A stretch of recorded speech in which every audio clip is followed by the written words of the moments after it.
चलो भाई, सो बंद कर लो बेटा, तो वापस खोल दो। सो आज अपन पढ़ेंगे क्या बेटा, ग्राफ्स, है ना। हमने यूनिफॉर्म मोशन से रिलेटेड ग्राफ्स पढ़ लिए थे। आज अपन पढ़ेंगे ग्राफ्स किसके लिए, यूनिफॉर्मली एक्सेलरेटेड मोशन के लिए। किसके लिए पढ़ेंगे बेटा, uniformly accelerated motion. Uniformly accelerated का मतलब क्या होता है बेटा, acceleration is constant. Uniformly accelerated का मतलब क्या होता है, एक्सेलरेशन इज कांस्टेंट। मतलब क्या है, एक्सेलरेशन चेंज नहीं होगा, एक्सेलरेशन क्या है, फिक्स्ड है। एक्सेलरेशन क्या है, फिक्स्ड है। ओके, मान लो कोई भी वैल्यू ऐसे रखे हुए इक्वल टू 2 है, डायरेक्शन में या फिर मैग्नीट्यूड में, या दोनों में, दोनों में मैग्नीट्यूड भी क्या होना चाहिए, कांस्टेंट, एंड डायरेक्शन भी क्या होनी चाहिए, फिक्स होनी चाहिए, डायरेक्शन भी चेंज नहीं होनी चाहिए। ठीक है, अब सुनो, अब जो ग्राफ्स बेटा बनते हैं वो ग्राफ्स डिफरेंट क्वांटिटीज के बीच में बनते हैं। जैसे तुम्हारे ग्राफ आएगा xt ग्राफ, ठीक है, फिर आएगा vt ग्राफ, है ना, फिर आएगा vs ग्राफ, ठीक है, फिर आएगा at ग्राफ। इनका मतलब समझते हो क्या, xt का मतलब, इसका मतलब क्या है बेटा, पोजीशन का टाइम के साथ ग्राफ। मतलब ये ग्राफ हमें किसकी इंफॉर्मेशन देगा कि पार्टिकल की किसी पर्टिकुलर टाइम पर पोजीशन क्या है। ये ग्राफ क्या इंफॉर्मेशन देगा बेटा, किसी पर्टिकुलर टाइम पर पार्टिकल की वेलोसिटी क्या है। ये वाला ग्राफ क्या इंफॉर्मेशन देगा, किसी particular x, vx not x, s is displacement, x is position. s का मतलब क्या होता है, डिस्प्लेसमेंट। डिस्प्लेसमेंट क्या होता है, final position minus initial position. और x का मतलब क्या होता है, पोजीशन, किसी टाइम t पर क्या उसकी पोजीशन है। इसमें अंतर समझ में आता है कि डिस्प्लेसमेंट और पोजीशन में। मान लो ये ओरिजिन अपना, ठीक है, पार्टिकल t इक्वल्स टू 0 पे जरूरी नहीं कि ओरिजिन पे हो सकता है 1,2 पर हो, ठीक है। फिर ये पार्टिकल चल के मान लो हो सकता है 3,4 पे चला गया हो, राइट। तो डिस्प्लेसमेंट इसका कितना हुआ बोलो, 3 - 1 का स्क्वायर प्लस 4 - 2 का स्क्वायर का रूट। ये तो क्या हो गया, डिस्प्लेसमेंट। ये क्या है, डिस्प्लेसमेंट। यहां पर इसको क्या लिख सकते हैं, 3i cap plus 4j cap. अरे i में कितना है 3 और j में कितना है 4। i कैप j कैप क्या बताते हैं, x के डायरेक्शन में जो यूनिट वेक्टर होता है उसको क्या बोलते हैं, i कैप। j कैप क्या होता है, y डायरेक्शन का जो यूनिट वेक्टर होता है उसको क्या बोलते हैं, j कैप। ये क्या होगा, i cap plus 2j cap. अगर डिस्प्लेसमेंट लिखेंगे तो क्या लिखेंगे, फाइनल पोजीशन माइनस इनिशियल। तो 3i plus 4j cap minus i plus 2j, तो क्या आ जाएगा 2i cap plus 2j cap. ये तो क्या चीज है, डिस्प्लेसमेंट। ये क्या है, डिस्प्लेसमेंट। एंड पोजीशन क्या है, पोजीशन तो ये है पार्टिकल की। समझ में आएगी नहीं, बीच में किसी टाइम t पर पोजीशन ये होगी जो उसका वेक्टर होगा। क्या अंतर समझ में आया, what is the difference between position and displacement. अरे समझ में आया कि नहीं आया। और सिंपल भाषा में समझाऊं, मान लो कोई पार्टिकल सिर्फ x डायरेक्शन में जा रहा है, ठीक है, t इक्वल्स टू 0 पे मान लो, जब अब t इक्वल्स टू 0 का मतलब क्या होता है, जब हम ऑब्जर्वेशन स्टार्ट कर रहे हैं उस समय, गाड़ी स्टार्ट हुई उसको नहीं बोलते t equals to 0। t equals to 0 किसको बोलते हैं, जब हम अपना ऑब्जर्वेशन स्टार्ट करते हैं उस समय मान लो पार्टिकल कहां पर था, x इक्वल्स टू 2 पे, तो ये उसकी क्या है, पोजीशन। x इक्वल्स टू 2 उसकी क्या है, पोजीशन। x इक्वल्स टू 2 उसकी क्या है, पोजीशन। मान लो 5 सेकंड बाद उसकी स्पीड है 10, 5 सेकंड बाद कहां पहुंच जाएगा, कहां पहुंच जाएगा, 5 सेकंड बाद उसकी स्पीड है 10, कहां पहुंच जाएगा, अरे 10 मीटर पर सेकंड स्पीड है, 5 सेकंड में कितना चल जाएगा 50। अरे कितना चल जाएगा 50। तो उसकी पोजीशन क्या हो जाएगी 50 प्लस 2 तो पहले से है ना। अरे यहां से 50 चलेगा ना, तो पोजीशन उसकी क्या होगी 52, और डिस्प्लेसमेंट कितना होगा 50। समझ में आया क्या, डिस्प्लेसमेंट एंड पोजीशन में अंतर। अरे समझ में आ गया कि नहीं आ गया। सो ग्राफ नॉर्मली हम किस किस के बीच में लेते हैं, वेलोसिटी एंड पोजीशन। ये भी क्या है, ये डिस्प्लेसमेंट है कि पोजीशन है, व्हाट इज दिस, पोजीशन किसी टाइम t पर, और ये क्या चीज है, एक्सेलरेशन किसी टाइम t पर। समझ में आ गया। हम ग्राफ में बेसिकली, ये ग्राफ हमें क्या इंफॉर्मेशन देगा, किसी टाइम t पर पार्टिकल की पोजीशन क्या है। ये ग्राफ हमें क्या इंफॉर्मेशन देगा, किसी टाइम t पर पार्टिकल की वेलोसिटी क्या है, ये हमें क्या देगा, किसी पोजीशन पर पार्टिकल की वेलोसिटी क्या है, और ये हमें क्या देगा, किसी टाइम t पर पार्टिकल का एक्सेलरेशन क्या है। ठीक है, अब हम एक एक करके इन ग्राफ्स को बनाना शुरू करते हैं। लेट्स से सबसे पहले अपन ग्राफ बनाते हैं xt ग्राफ। कौन सा ग्राफ बेटा, xt ग्राफ, या सिंपल ले लो, पहले vt ग्राफ ले लो।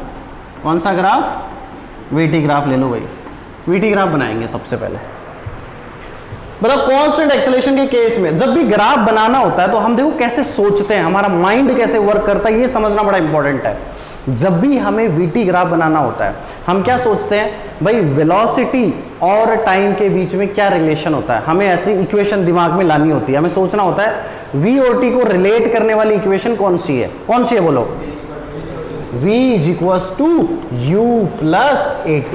अब जब भी हम इक्वेशन सोचते हैं तब हमारा दिमाग इस चीज पे होना चाहिए, हम ग्राफ किस किस के बीच में बना रहे हैं, v और t के बीच, किस किस के बीच में, v और t। इनको छोड़ के बाकी सब चीज क्या होनी चाहिए, कांस्टेंट। इनको छोड़ के बाकी सब चीजें क्या होनी चाहिए, कौन, देखो इस इक्वेशन में बाकी सब चीजें कांस्टेंट है कि नहीं है, बोलो है कि नहीं है, बोलो। इनिशियल वेलोसिटी ये तो फिक्स है, गाड़ी जितने से स्टार्ट होगी, क्योंकि एक समय वो चेंज थोड़ी ना हो सकते, जितने से स्टार्ट होगी या जिस समय हमने ऑब्जर्वेशन स्टार्ट किया किसी भी इंस्टेंट में उसकी वेलोसिटी जितनी है वो फिक्स है। अरे वो चेंज थोड़ी हुई ना टाइम के साथ, उस जगह तो वेलोसिटी उतनी थी पार्टिकल की। समझ में आएगी नहीं है। एक्सेलरेशन, हाँ, क्योंकि हम कंडीशन ये ले रहे हैं, ग्राफ किसके लिए बना रहे हैं हम, यूनिफॉर्मली एक्सेलरेटेड मोशन। यूनिफॉर्मली का मतलब क्या है, एक्सेलरेशन कांस्टेंट। यूनिफॉर्मली का मतलब क्या है, एक्सेलरेशन कांस्टेंट। तो ध्यान से देखो, क्या u कांस्टेंट है, यस, क्या a कांस्टेंट है, यस। तो अब हम v और t का ग्राफ बना सकते हैं। समझ में आया कि नहीं आया। तो हम ऐसी इक्वेशन ढूंढते हैं जिसमें जिन दो चीजों के बीच में ग्राफ बना रहे हैं उनको छोड़ के बाकी सब चीजें क्या होनी चाहिए, कांस्टेंट। बाकी सब चीजें क्या होनी चाहिए बेटा, कांस्टेंट। क्या कांस्टेंट है, यस। तो हम अभी इस इक्वेशन से अपना vt ग्राफ बना सकते हैं। बनाएंगे, चलो भाई ध्यान से, कैसा आएगा बताओ, कैसा आएगा ग्राफ। मैंने तुम्हें ग्राफ में बताया था कैसे पता करते हैं, हमें ग्राफ किस किस के बीच में प्लॉट करना है, v एंड t के बीच में। v की पावर कितनी है बोलो, और t की पावर भी कितनी है, बताओ कौन सा कैसा ग्राफ आएगा। दोनों की पावर 1 1 होती है तो कैसा ग्राफ बनता है, स्ट्रेट लाइन। कैसा ग्राफ बनता है, स्ट्रेट लाइन। कैसा ग्राफ बनता है। अब स्ट्रेट लाइन कहां कहां से पास हो सकती है बताओ, ओरिजिन से भी हो सकती है, ये एक स्ट्रेट लाइन हो सकती है, राइट, और ये एक स्ट्रेट लाइन हो सकती है, बोलो हो सकती है कि नहीं हो सकती, ये वाली, ये एक स्ट्रेट लाइन हो सकती है, और ये भी एक स्ट्रेट लाइन हो सकती है। अरे बोल दो गधेड़ो, ये भी तो एक स्ट्रेट लाइन हो सकती है। तीनों में से कौन सी आएगी बोलो, तीनों में से कौन सी आएगी। देखो ये एक स्ट्रेट लाइन पॉसिबल है, दूसरी स्ट्रेट लाइन कौन सी पॉसिबल है बोलो, ये मान लो वाई एक्सिस को पॉजिटिव में कट करे, और कौन सी पॉसिबल है, हाँ, वाई एक्सिस को पीछे अगर बढ़ा के देखें तो कहां पे कट करेगा, नेगेटिव साइड। अरे समझ में आया कि नहीं आया, बोलो। तो कौन से वाली आएगी, किस चीज पर डिपेंड करता है ये। स्ट्रेट लाइन में दो चीजें इंपॉर्टेंट होती है भाई, दो चीजों के बीच में ग्राफ बना ही रहे हैं, उसके अलावा दो चीजों पर डिपेंड करती है। याद करो मैंने बताया था, एक तो स्लोप, और दूसरा वाई इंटरसेक्शन। याद है, वाई इंटरसेप्ट। वाई इंटरसेप्ट क्या होता है, x इक्वल्स टू 0 पर y की वैल्यू क्या है। x का मतलब क्या है, x, इसमें x तो है ही नहीं। x का मतलब क्या है, x एक्सिस पे जो चीज है, x एक्सिस पे हम क्या ले रहे हैं, लेट्स से t, क्या ले रहे हैं, t, ठीक है जी। x एक्सिस पे हम t ले रहे हैं, y एक्सिस पे हम क्या ले रहे हैं, v। तो x एक्सिस पे जो भी चीज ले रखी है उसकी वैल्यू 0 पुट करें इस इक्वेशन में, तो बताओ y मतलब v की वैल्यू कितनी आ रही है, u। अरे v की वैल्यू कितनी आ रही है गधेड़ो, u आ रही है ना, t इक्वल्स टू 0 पे पार्टिकल की वेलोसिटी वैसे भी कितनी है, u, और इक्वेशन से देखोगे तो भी कितनी है, u ही तो आ रही है। अरे समझ में आया कि नहीं आया। अब अगर u पॉजिटिव है तो ये वाला ग्राफ, और अगर u नेगेटिव है तो ये वाला ग्राफ। अच्छा u पॉजिटिव और नेगेटिव है, ये किस बात पर डिपेंड करता है, ये इंपॉर्टेंट चीज है, मैं बता रहा हूं, कोई नहीं बताएगा तुम्हें इस तरीके से ग्राफ, रटवा देते हैं सब। u पॉजिटिव है या नेगेटिव है, ये किस चीज पर डिपेंड करता है? मैंने बताया था ना, हर चीज में पहले हम एक डायरेक्शन को क्या मान लेते हैं, पॉजिटिव, और दूसरी को क्या मान, उसके अपोजिट वाली को क्या मान लेते हैं, नेगेटिव। तो जिस डायरेक्शन को तुमने पॉजिटिव मान लिया, अगर पार्टिकल की इनिशियल वेलोसिटी उधर ही है तो u क्या है, पॉजिटिव, और अगर पार्टिकल की डायरेक्शन उसके अपोजिट है तो क्या है। फॉर एग्जाम्पल एक ऐसे कोई बॉल होता मान लो, ठीक है जी, इस पे मैं इधर एक्सेलरेशन होता, इधर मान लो उसकी इनिशियल वेलोसिटी है कुछ इनिशियली 10 मीटर पर सेकेंड, पार्टिकल इधर जा रहा है, मैंने इस डायरेक्शन को पॉजिटिव माना, तो बताओ u पॉजिटिव है कि नेगेटिव, u पॉजिटिव है कि नेगेटिव, तो ग्राफ कौन से वाला आएगा, नीचे वाला। अगर ये इधर ही होता, ऐसे ही इनिशियल वेलोसिटी 10 मीटर पर सेकेंड इधर ही होती, तो u भी क्या लेते, पॉजिटिव। समझ में, इसका उससे कोई लेना नहीं कि एक्सेलरेशन के डायरेक्शन में है कि एक्सेलरेशन के अपोजिट डायरेक्शन में, हम किसी एक डायरेक्शन को पॉजिटिव मान रहे हैं, हमें आंसर उसके बेसिस पर देना। ये चीज क्लियर होगी अच्छे से, अरे अच्छे से क्लियर होगी ना ये वाली चीज, क्या होगी क्लियर, बोलो कैसी क्लियर होगी, बोलो कि हम जिस डायरेक्शन को, हमने जिस डायरेक्शन को पॉजिटिव माना है, अगर कोई चीजें उसी डायरेक्शन में है तो उन हर चीज को हम क्या लेंगे, पॉजिटिव, और अगर उसके अपोजिट डायरेक्शन में है चीजें तो हम उनको क्या लेंगे, नेगेटिव। क्लियर हो गई ये चीज बढ़िया से, बोलो। तो इन जनरल हम बता नहीं सकते, ये तो डेटा पता होना चाहिए ना एक्स किधर है, तो ग्राफ ये भी हो सकता है और ये भी हो। अगर u 0 होता तो ओरिजिन भाई t = 0 पे पार्टिकल की वेलोसिटी होगी वही तो लिखेंगे, यहां पर पार्टिकल की वेलोसिटी पॉजिटिव है तो यहां से ग्राफ स्टार्ट होगा, अगर नेगेटिव होती तो ग्राफ कहां से स्टार्ट होता है, यहां से स्टार्ट होता। अरे समझ में आया कि नहीं आया, बोलो गधेड़ो, आया कि नहीं आया। अच्छा, अब ये जरूरी है कि इसका स्लोप यही हो, इसका स्लोप ऐसे भी हो सकता था, नीचे और हो सकता था, ये किस बात पर डिपेंड करता है। अरे स्ट्रेट लाइन जरूरी क्या, किस एंगल पे होगी, ये कुछ एंगल है ना सर्टेन, ये एंगल कितना होगा ये हमें कैसे पता चलता है, ये नीचे भी तो हो सकता था ऐसे, और ये ऐसे ऊपर भी हो सकता था, तो कितना होगा ये किस बात पर डिपेंड करता है, स्लोप पर। किस पर डिपेंड करता है, स्लोप। तो इसको स्ट्रेट लाइन की स्टैंडर्ड इक्वेशन से क्या करा दो, कंपेयर करा दो। याद करो y = mx + c, y = mx + c। y क्या चीज है, y एक्सिस पे जो चीज ले रखी है, y एक्सिस पे क्या ले रखा है, v। x क्या चीज है, x एक्सिस पे जो चीज ले रखी है वो क्या है, t। तो इसमें m क्या होता है, स्लोप। स्लोप क्या होता है, tan थीटा, और थीटा क्या लेंगे, x axis, positive x axis से एंटी क्लॉकवाइज डायरेक्शन में कितना एंगल है। अरे पढ़ाया था स्ट्रेट लाइन बेसिक मैथमेटिक्स पढ़ाते वक्त, स्लोप क्या लेते हैं, पॉजिटिव x एक्सिस से एंटी क्लॉकवाइज डायरेक्शन में कितना एंगल है, उसका क्या ले लो, 10। उसका क्या लेना है, 10। उसको क्या बोलेंगे, स्लोप। जो बच्चे पहली बार पढ़ रहे हैं वो लिख लो गधेड़ो। c क्या चीज है, y इंटरसेप्ट। c क्या चीज है भाई, y इंटरसेप्ट। c क्या चीज है, y इंटरसेप्ट। c क्या चीज है, y इंटरसेप्ट। c क्या चीज है भाई, y इंटरसेप्ट। समझ में आ गया कि नहीं आ गया, बोलो।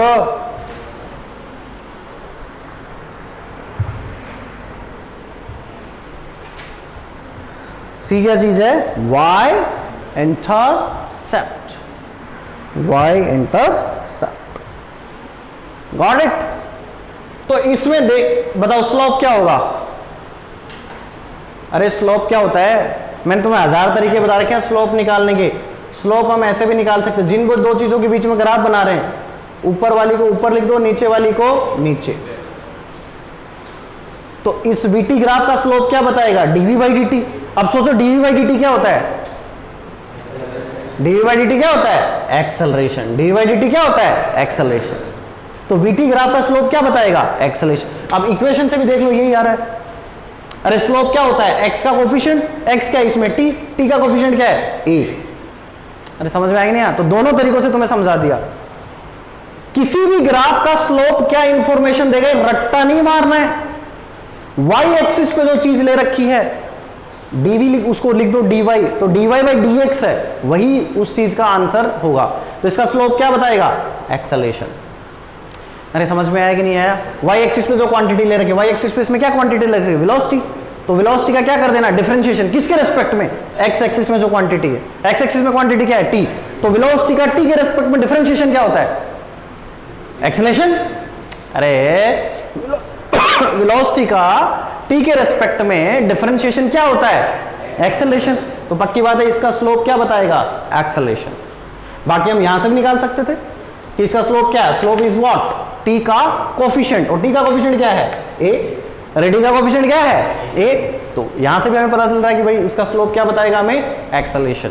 अब इसमें इंपॉर्टेंट चीजें क्या हैं? वीटी ग्राफ बोलो, यूनिफॉर्मली एक्सेलरेटेड मोशन का पहली बात, शेप कैसी होगी वीटी ग्राफ की?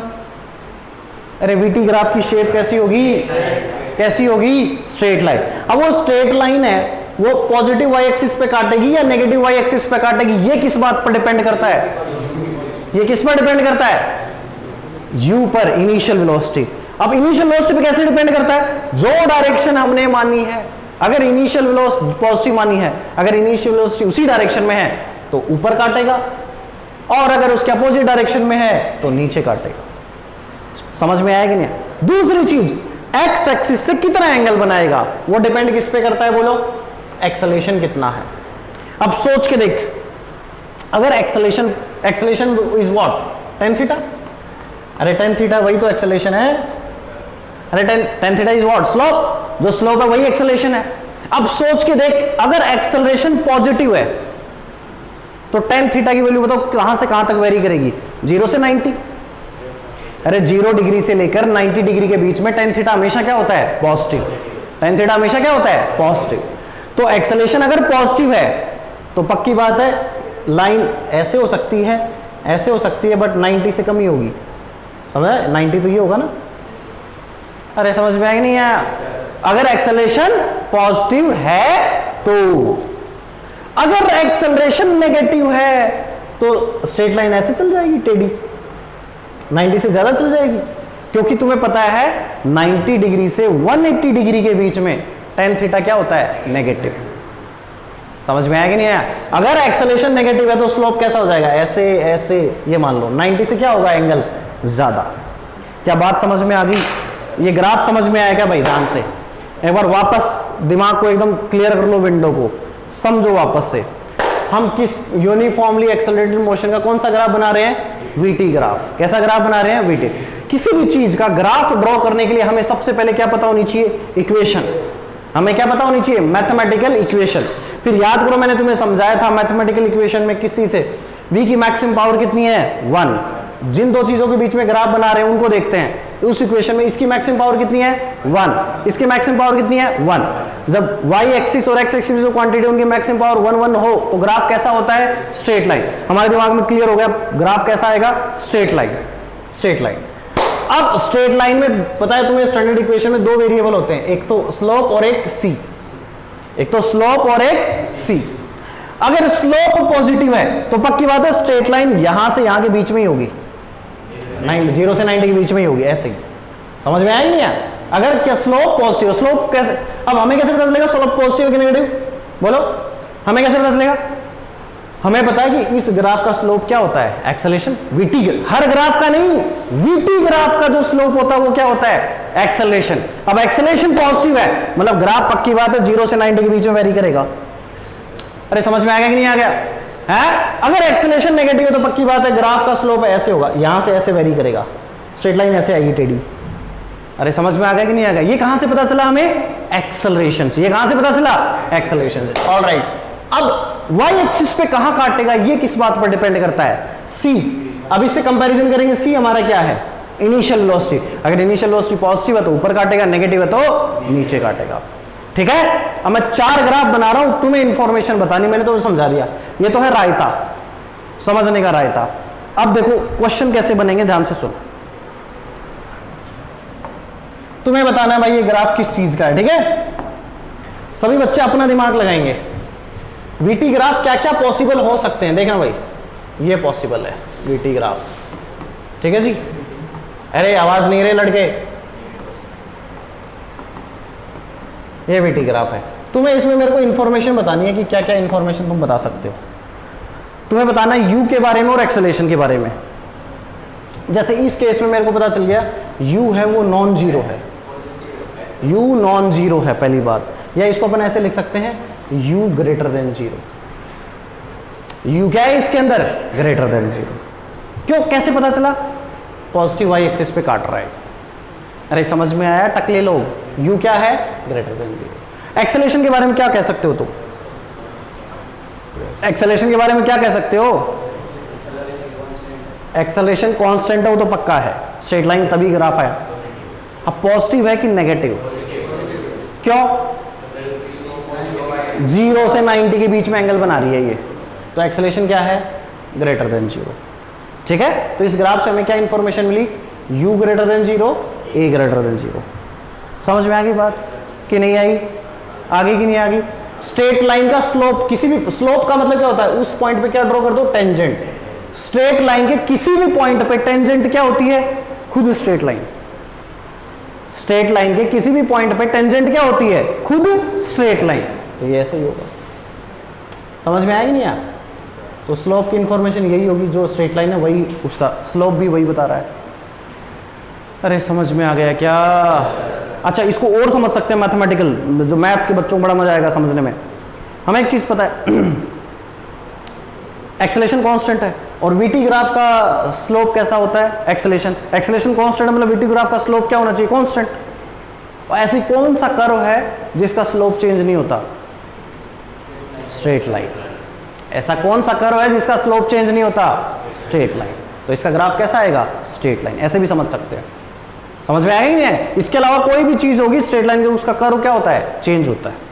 उसका स्लोप क्या होता है? चेंज। चलो इसको देख के क्या इंफॉर्मेशन बता सकते हो? वेरी गुड, शाबाश। u कितना है भाई इस केस में? 0। कैसे पता चला? क्योंकि ये ओरिजिन से पास हो रही है।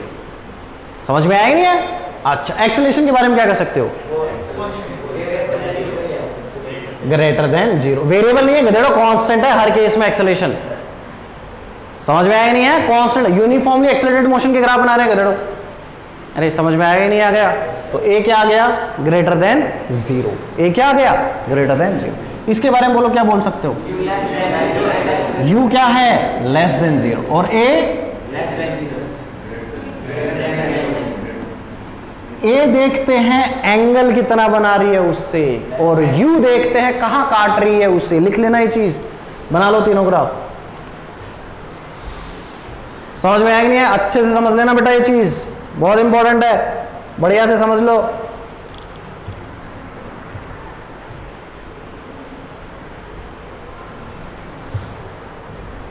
और समझना इन ग्राफ्स को, रट्टा नहीं मारना है, क्योंकि इतने सारे ग्राफ बनाऊंगा आज कंफ्यूज होकर बैठ जाओगे लास्ट में किसका कौन सा ग्राफ था। इसलिए समझ लेना है ढंग से एक बार में ही अच्छे से। फिर कल ग्राफ बेस्ड खूब सारे क्वेश्चंस भी कराऊंगा। जिसको काइनेमेटिक्स में ग्राफ समझ में आ गए फिर कुछ नहीं बचा, बहुत आसान काम है उसके बाद तो।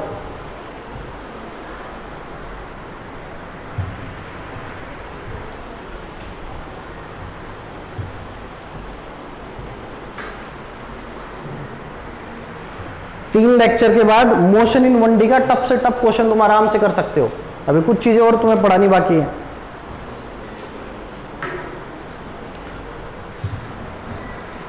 चलो भाई, हो गया क्या? और सुनाओ।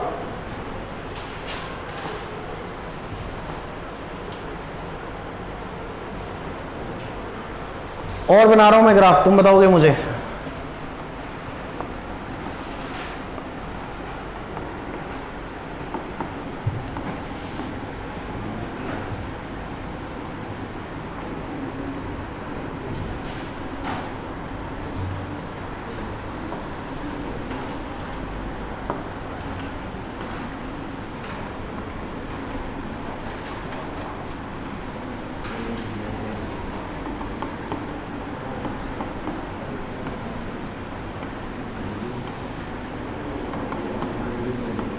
बताओ भाई इंफॉर्मेशन। वीटी ग्राफ ही है सारे। बोलो पहले इस ग्राफ में क्या बोल सकते हो? हाँ जी, इसमें u क्या है? क्योंकि y एक्सिस पे कहां काट रहा है? पॉजिटिव, तो u greater than zero. a क्यों? एंगल कितने बना रहा है? More than 90। तो एक्सेलरेशन क्या है, लेस देन जीरो। अच्छा, less than zero greater than zero का मतलब क्या है? लेस देन जीरो का मतलब ये है भाई साहब, जो डायरेक्शन हमने मानी पॉजिटिव है उसके अपोजिट, और कोई मतलब नहीं है। समझ में आया कि नहीं है समझ लो ना, एक्सेलरेशन की वैल्यू नेगेटिव क्या होती है, कुछ भी हो, किसी को भी तुम पॉजिटिव मान सकते हो, किसी को भी नेगेटिव मान सकते हो, तुम्हारे ऊपर है। समझ में आया कि नहीं आया? अरे गधेड़ो, समझ में आ गया क्या? चलो इसमें बताओ, u कितना है? u कितना है? क्योंकि कहां से पास हो रहा है, ओरिजिन से। और एक्सेलरेशन की वैल्यू क्या है, लेस देन जीरो। क्यों? एंगल कितना है, ग्रेटर देन 90। भाई एंगल 90 से ज्यादा बना रहा है, तो एक्सेलरेशन की वैल्यू 10 90 से ज्यादा होगी, मतलब 90 से 180 के बीच में tan थीटा क्या होता है, नेगेटिव। तो एक्सेलरेशन क्या आ गया, नेगेटिव। इसमें बताओ, u लेस देन जीरो और एक्सेलरेशन भी लेस देन। समझ में आया कि नहीं आया? अब देखो, मैंने तुम्हें ना उल्टा पढ़ाया है, मैंने तुम्हें ग्राफ देकर इंफॉर्मेशन पूछी है, क्वेश्चन में उल्टा होगा। तुम्हें इंफॉर्मेशन दे रखी होगी और तुम्हें क्या बनाना होगा, ग्राफ। क्या बना सकते हो? अरे बना सकते हो कि नहीं बना सकते हो? समझ में आएगी नहीं? मैंने ग्राफ बना दिए, उसके बाद तुम्हें इंफॉर्मेशन पूछी है। उल्टा भी हो सकता है, तुम्हें इंफॉर्मेशन दे रखी हो और तुम्हें क्या बनाना हो, ग्राफ। जैसे मान लो वो कहते हैं कि u जीरो है और a लेस देन जीरो, तो कौन सा ग्राफ बनाओगे? u जीरो है और एक्सेलरेशन लेस देन जीरो, कौन सा ग्राफ बनाओगे, मिडल वाला। समझ में आया कि नहीं आया? बोलो गधेड़ो। तो 6 के 6 ग्राफ हमें याद होने चाहिए। याद करने की समझने, ये ग्राफ याद करने हैं कि समझने? बेटा समझने हैं भाई, अच्छे से। हाँ, अच्छे से समझ के रखो इन ग्राफ को, मजा आएगा पढ़ने में एकदम।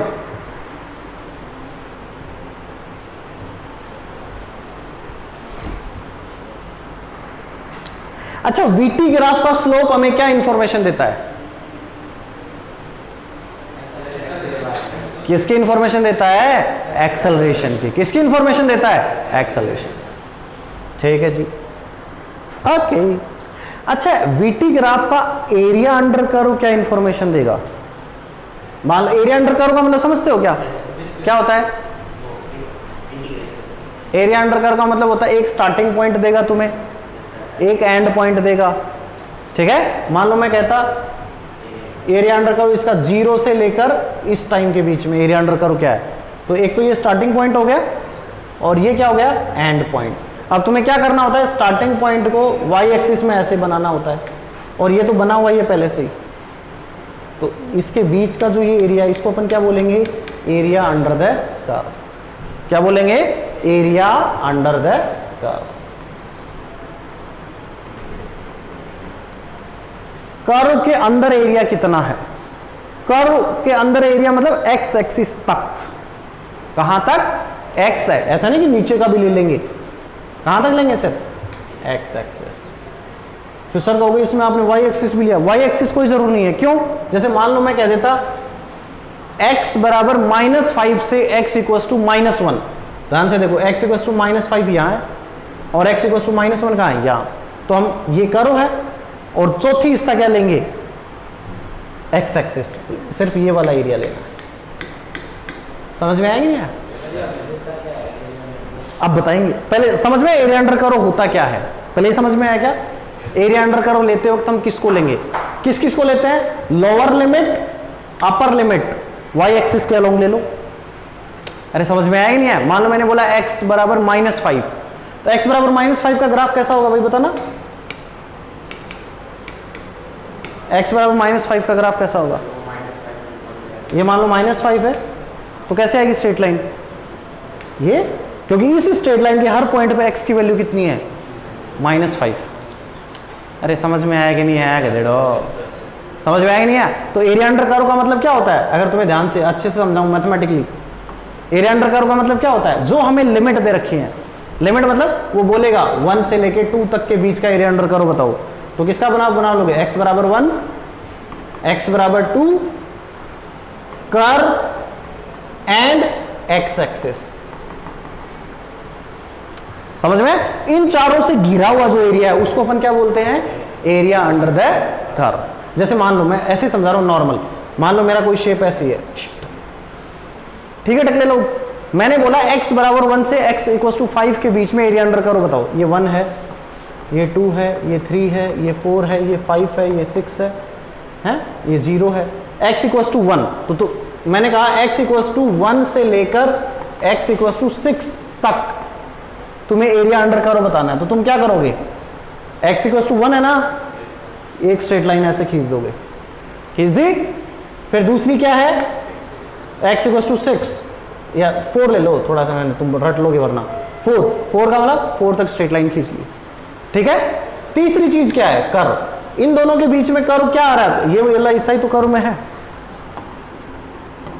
अरे ये वाला जो हिस्सा है यही तो कर्व में है, सिर्फ समझ में आएगी नहीं, इन दोनों लाइनों के बीच में यही तो कर्व है। और चौथी चीज क्या लेंगे, एक्स एक्सिस। चौथी चीज क्या लेंगे, अरे क्या लेंगे गधेड़े, एक्स एक्सिस। ये एक्स एक्सिस ले लिया। अब इन चारों से घिरा हुआ एरिया कौन सा है, यही तो है, तो यही लेंगे सिर्फ एरिया अंडर कर्व। समझ में आया एरिया अंडर कर्व का मतलब क्या है, जो हमें लोअर, इसको क्या बोलते हैं, जहां से स्टार्ट कर रहे हैं लोअर लिमिट, क्या बोलते हैं, और इसको क्या बोलते हैं, अपर लिमिट। इंटीग्रेशन के अंदर पढ़ा है ना अपन ने, इसको क्या बोलते हैं, अपर लिमिट। तो लोअर लिमिट के लिए मतलब वाई एक्सिस का लॉन्ग लाइन खींच लो, अपर लिमिट के लिए खींच लो, कर्व ले लो और एक्स एक्सिस। इन चारों के बीच का जो एरिया होता है उसको अपन क्या बोलते हैं, एरिया अंडर द कर्व। उसको क्या बोलते हैं, area under the curve. Clear है कि नहीं है, समझ, लिख लो गधेड़ो, ये एरिया अंडर कर्व का मतलब क्या होता है, lower limit, upper limit, curve. इसको ऐसे लिखोगे, lower limit, upper limit, bracket में लिखना x बराबर 1 for example, upper limit x बराबर 2, कर्व एंड x एक्सिस के बीच में जो एरिया होता है उसको अपन क्या बोलते हैं, एरिया अंडर द कर्व। तो मैं अगर तुमसे बोलता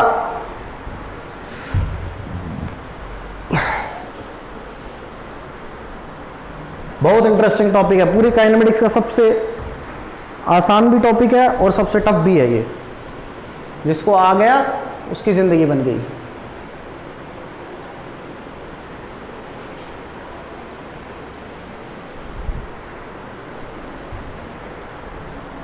ठीक है भाई, लिख लेंगे चीजें, एरिया अंडर कर्व किसको बोलते हैं। और सुनो, बोलोगे डेढ़ो समझ में आई ये चीज, एरिया अंडर कर्व अपन किसको बोलेंगे। अच्छा अब सुनो, वीटी ग्राफ का एरिया अंडर कर्व क्या होगा, बोलो क्या होगा।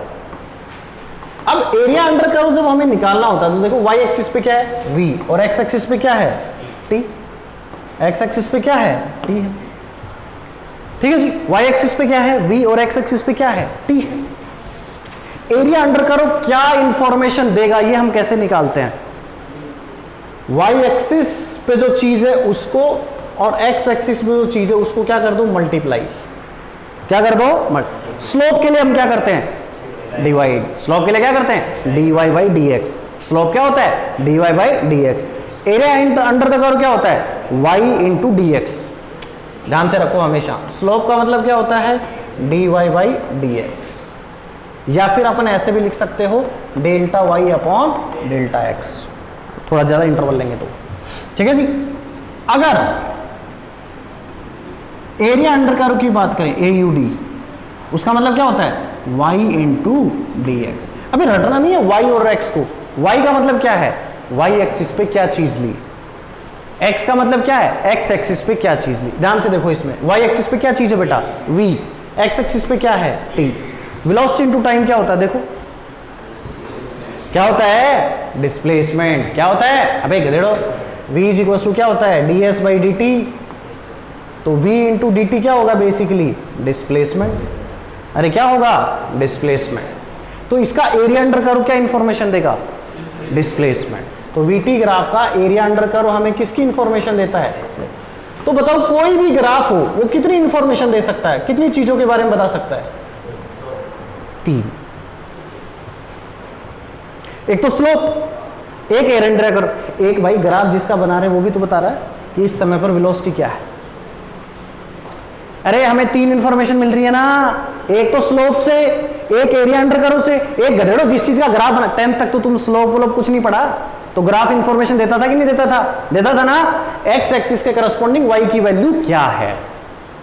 तो किसी भी ग्राफ से हम मैक्सिमम कितनी इंफॉर्मेशन निकाल सकते हैं, 3। मैक्सिमम, जरूरी नहीं कि हमेशा कुछ ना कुछ देगी, बट मैक्सिमम कितनी निकाल सकते हैं? 3 इंफॉर्मेशन। एक कहां से? स्लोप से। एक कहां से? एरिया अंडर कर्व से। और तीसरी कहां से? जिस चीज का ग्राफ है। अरे समझ में आएगा नहीं आया? ये ग्राफ किसका है? वेलोसिटी का टाइम के साथ, मतलब किसी टाइम टी पर वेलोसिटी कितनी होगी बताएगा ना ग्राफ। ये ग्राफ ये इंफॉर्मेशन देगा ना कि किसी टाइम टी पर वेलोसिटी कितनी है, और इसका स्लोप क्या बताएगा? एक्सेलरेशन के बारे में। इसका एरिया अंडर कर्व क्या बताएगा? डिस्प्लेसमेंट के बारे में। अरे समझ में आ गया क्या टकलो? बोलो। तो क्या वीटी ग्राफ तुम्हें अच्छे से क्लियर हो गया? यूनिफॉर्मली एक्सेलरेटेड मोशन का वीटी ग्राफ कैसे कैसे हो सकते हैं? डिड यू गेट दैट और नॉट? बोलो, क्या हमें अच्छे से क्लियर हुआ? नेक्स्ट क्लास में अपन XT graph and AT graph पढ़ेंगे।